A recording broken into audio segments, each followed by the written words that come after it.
자, 신약성경 326페이지 골로새서 2장 6절에서 10절까지의 말씀을 우리가 함께 보도록 하겠습니다.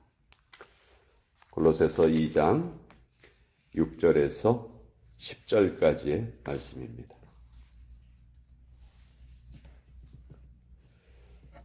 자, 우리 찾으셨으면 함께 읽도록 하겠습니다. 시작.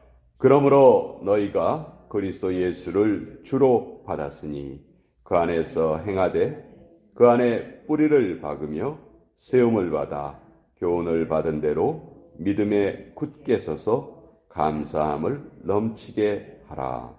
누가 철학과 헛된 속임수로 너희를 사로잡을까 주의하라. 이것은 사람의 전통과 세상의 초등학문을 따름이요 그리스도를 따름이 아니니라. 그 안에는 신성의 모든 충만이 육체로 거하시고 너희도 그 안에서 충만하여졌으니 그는 모든 통치자와 권세의 머리시라. 하나님의 말씀입니다. 아멘. 자, 이 골로새 교회, 지금의 터키 지역에 있던 교회인데 골로새 교회는 바울이 개척하지는 않았어요.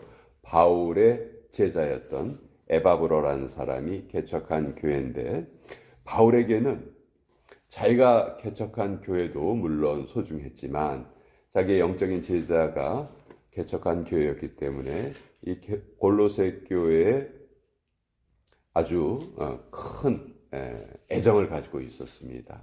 그리고 이 골로새 교회 하면 생각나는 인물이 우리 빌레몬서에 나오는 빌레몬이라는 인물이죠. 빌레몬이라는 인물이 아주 골로새 교회를 잘 섬기는 그런 중요한 역할을 했고 또 그 도망쳐 나온 그 노예를 또 바울이 만나게 돼서 그 빌레몬서라는 그 서신을 또 기록하기도 했죠. 어쨌든 이 골로새 교회에 오늘 주시는 말씀을 통해서 우리가 아주 중요한 믿음의 원칙이라 할까, 우리 신앙의 가장 기본을 알게 되는데요. 7절 뒷부분에 보면 믿음에 굳게 서서 무엇을 넘치게 하라고 하고 있습니까? 감사함을 넘치게 하라. 자, 우리가 지금 바른 믿음 생활을 하고 있는가 아닌가, 그는 우리의 삶에 감사가 얼만큼 있는가, 그것을 알아보면 돼요. 우리가 신앙생활을 하면서도 때때로 불평이 생길 수도 있고 불만이 생길 수도 있고 감사보다는 짜증이 날 때가 있고, 그때는 내가 지금 신앙의 바른 길에서 조금 벗어나 있구나, 우리가 그것을 알게 되는데요. 우리가 믿는 이 신앙은 한마디로 감사라는 말로 저는 요약될 수 있다고 생각을 합니다. 자, 우리가 성찬식을 영어로는 커뮤니언이라고 부르죠. 함께 먹는다, 그런 의미인데 원래 헬라어 원어에서는 유카리스트라고 불러요. 유카리스트. 이 유카리스트란 말이 어떤 말이냐 하면, 예수님께서 성찬식을 제정하실 때 제자들에게 떡을 주실 때 떡을 떼어 축사하시고 제자들에게 주셨다, 성경이 그렇게 말하거든요. 여기 축사한다는 말이 감사한다는 말이에요. 근데 이 감사한다는 말이 헬라어로 유카리스티아 그래요. 그러니까 이 유카리스티아라는 그 동사에서 유카리스트란 말이 나온 거예요. 그러니까 우리는 성찬식을 유카리스트 이렇게 부르지만 원래의 뜻이 뭐냐 하면 감사라는 뜻이죠. 감사. 예수님께서 떡을 떼어 감사하시며 제자들에게 주어 나누어 주시고 앞으로 이 예식을 행하라, 이렇게 말씀하셨거든요. 근데 이 유카리스트라는 말 안에 카리스라는 말이 들어가 있어요. 카리스. 근데 이 카리스라는 말은 또 헬라어로 은혜란 뜻이에요. 은혜. 그래서 감사라는 말 안에 지금 뭐가 담겨져 있는 거예요? 은혜가 담겨져 있다. 그러니까 우리가 항상 은혜를 추구하잖아요. 은혜를 추구하는 삶을 살면서 신앙생활 하는데 그 진정한 감사는 결국은 은혜를 깨달을 때 생겨나는 거구나. 그러니까 은혜와 감사는 뗄래야 뗄 수 없어요. 나 하나님께 은혜를 많이 받았어. 근데 맨날 불평하면서 살아. 이거는 말이 안 되는 거죠. 내가 하나님께 많이 은혜를 받았어. 그럼 그 은혜 받은 증거가 뭘로 나타나냐면 감사로 나타나는 거지. 자, 근데 우리가 보통 감사하면 어떤 일이 이루어졌을 때, 또 하나님께 어떤 감동을 받았을 때나 뭐 일이 순조롭게 잘 이루어졌을 때 감사가 그것에 대한 후속 조치로 이루어지는 경우가 많아요. 이번에 큰 사고를 당할 뻔했는데 지켜주셔서 감사합니다. 뭐 일이 잘 풀리게 해주셔서 감사합니다. 우리가 이 감사가 후행적인 성격을 가지고는 있어요. 근데 성경에서 말하는 참된 감사는 선행적인 감사입니다. 앞으로 일이 어떻게 이루어질지 몰라요. 아직 몰라요. 예를 들어서 새색 씨가 출산을 앞두고 있어요. 그럼 보통 출산이 잘 이루어진 다음에 하나님 이렇게 귀한 생명 잘 출산하게 해주셔서 감사합니다. 출산이 이루어진 후에 감사를 드리는 게 일반적이죠. 그러나 하나님이 원하시는 감사는 출산 전에 하는 감사예요. 하나님, 아직 출산이 이루어지지 않았지만 이 과정 중에 하나님이 함께 하실 것을 감사합니다. 이것이 선행적인 감사거든요.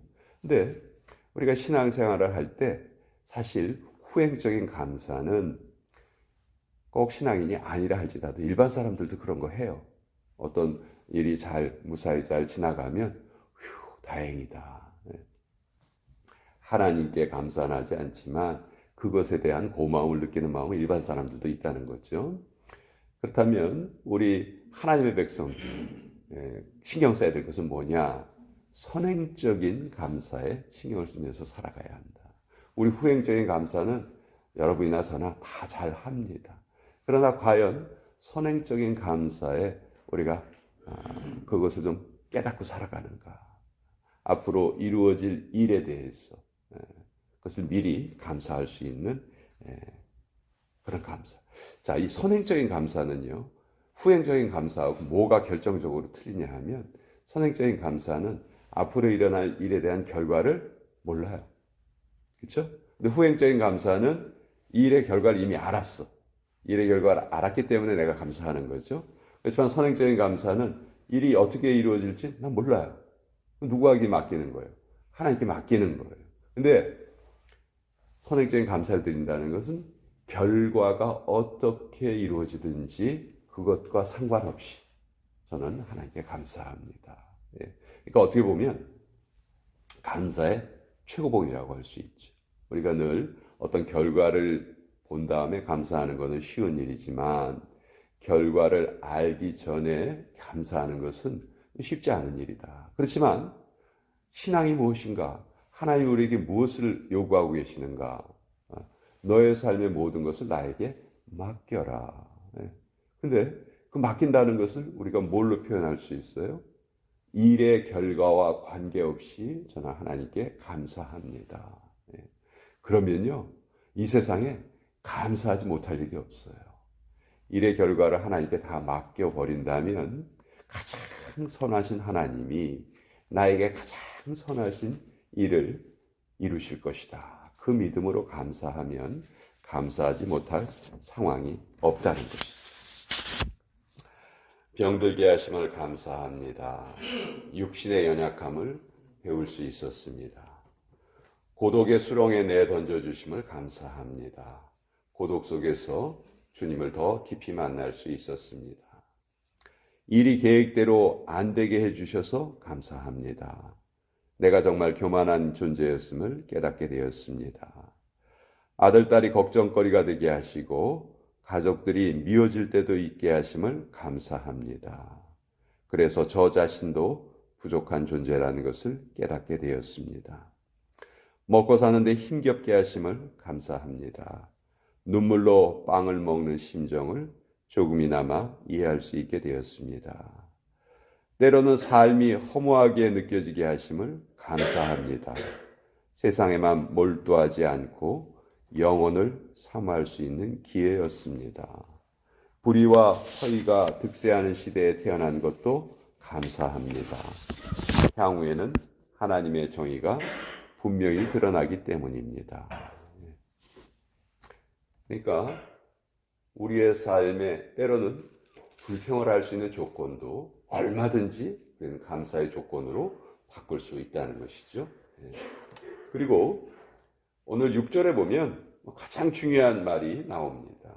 감사할 수 있는, 감사해야 하는 그 이유가 6절 처음에 나오는데, 그러므로 너희가 그리스도 예수를 주로 받았으니. 우리가 감사해야 되는 가장 근본적인 이유가 바로 이것이죠.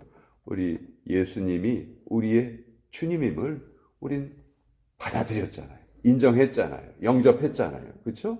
그래서 우리 이 자리에 있는 거잖아요. 그러면 그것에 대한 당연한 반응은 삶의 모든 일에 대한 감사로 표현돼야 한다. 그래서 감사만큼 중요한 것이 없는 것이죠. 그래서 감사라는 영어의 thank라는 단어, 우리가 잘 아는 thank you 할 때 그 thank라는 단어와 생각한다 할 때 think라는 단어, 아주 기본적인 단어죠. 이 두 단어가 어원이 같다는 거 아니에요? 그러니까 잘 생각해 보면 감사하게 된다는 거죠. 그렇죠? 그래서 인생을 깊이 묵상하는 자는 하나님 앞에 감사할 수밖에 없다. 그러나 우리가 감사절기, 특히 11월 달 추수감사주일 그 어간을 비롯해서 이제 연말이 가까울수록 우리 서로 그렇게 소그룹 모임에서 그런 걸 많이 나눠요. 올해 어떤 일이 가장 감사했는지 한번 많은 일들이 있었지만 한 가지씩 좀 나눠봅시다. 그런 나눔을 할 때가 있죠. 감사의 조건을 찾아보는 거 참 귀한 가르침이에요. 그러나 더 우리가 신경 써야 되는 것은 환경이나 조건에 매이지 않는 감사, 환경이나 조건을 초월할 수 있는 그런 감사. 늘 우리는 이래서 감사했어요. 참 올해 밀턴이 이 지역에 왔는데 그래도 큰 피해 없이 지나갔음을 참 감사합니다. 이렇게 우리 그 감사의 조건을 찾아요. 근데 예를 들어서 우리가 밀턴으로 인해서 많이 피해를 봤다, 이렇게 가정을 했을 때라도 우리는 그 상황에서도 그 조건을 초월할 수 있는 감사의 제목을 찾아야 한다는 것이죠. 그렇게 힘든 일이 있었지만 그래도 내 삶이 유지될 수 있어서 감사합니다. 나에게 숨이 붙어 있는 것이 감사합니다. 아직도 하나님께 더 기도할 수 있고 더 예배할 수 있게 해주셔서 감사합니다. 얼마든지 그 상황에서도 우리가 감사의 조건을 찾을 수 있다는 것이죠. 자, 이것을 철저하게 반대하는 그런 상황이 뭐냐면 8절에 나와 있어요. 누가 철학과 헛된 속임수로 너희를 사로잡을까 주의하라. 자, 우리는 조건에 얽매이지 않는, 조건을 초월한 감사를 드리려고 합니다. 그러면 그걸 누가 제일 우리를 어리석게 보고 우리를 방해하는 줄 아세요? 소위 말하는 세상의 철학, 이 세상의 논리. 야, 미친 거 아니야? 그게 왜 감사할 거야? 불평할 거리지. 저 사람 좀 이상해. 우리 주변에는 그런 세상의 논리가 가득 차 있어요. 그러니까 우리가 이런 것을 뚫고 그것을 넘어서면서 살아야 하는 것이죠. 그러니 우리의 신앙의 삶이 결코 우리의 힘으로는 이루어질 수 없는 겁니다.